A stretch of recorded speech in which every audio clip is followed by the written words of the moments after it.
Today we're talking about sandpaper. An important thing to know about sandpaper is the different grit numbers that are written on the back of each piece of sandpaper. You can see here I've got 220, 180, and 120. What the number is referring to is the number of particles per square inch on each of the sandpaper.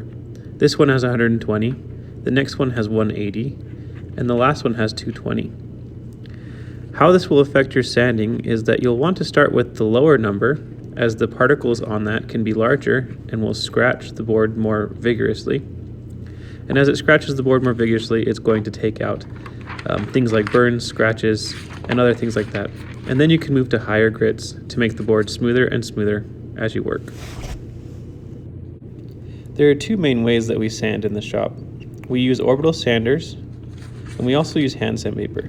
Whenever we use hand sandpaper, we want to back it up with a sanding block or a sanding tool that makes it so that you have a nice firm surface as you try to sand the board.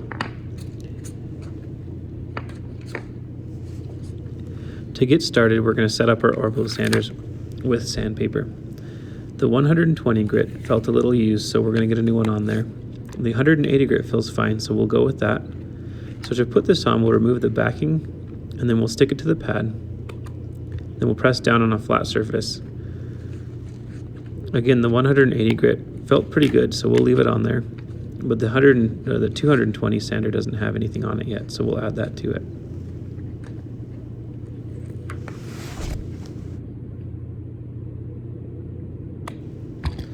We'll be using pneumatic orbit sanders for this job. These plug into a pneumatic system, which is simply just an air hose.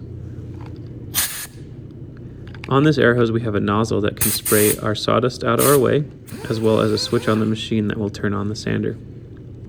With this sander, we're going to be sanding the faces of the board. And that's what we'll do with orbital sanders. The edges and details we'll take care of with hand sanders.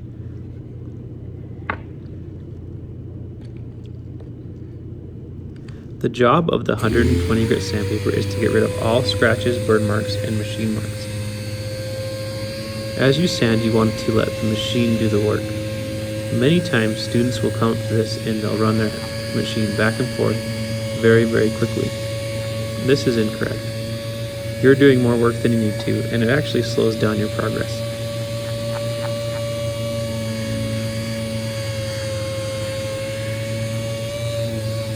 For example, that would be too quick of a move.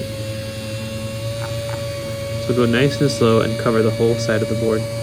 Once you feel like you have enough of the board covered, you'll use a sanding block and some hand sandpaper to sand the details and edges that are hard to reach or hard to keep uniform using the orbital sanders. The orbital sanders also have a speed switch. Most of the time you want to have this up at full speed.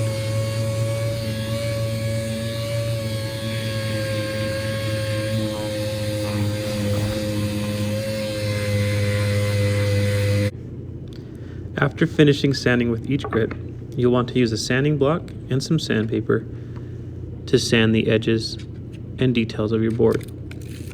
I'm going to use the old sticky back 120 grit sandpaper, as I can get that to adhere to the block, and it makes it a lot easier to sand. You'll do this step with all of the grits of sandpaper. You really want to make sure that you don't change any profiles on your boards.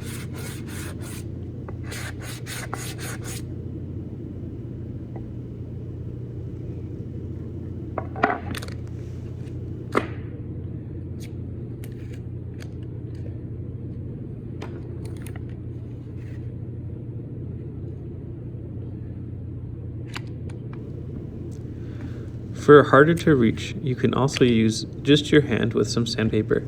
For example, the handle on this cutting board is a little hard to get to using a sanding block. So I'll bend the paper into the shape of the circle and then try to sand it smooth.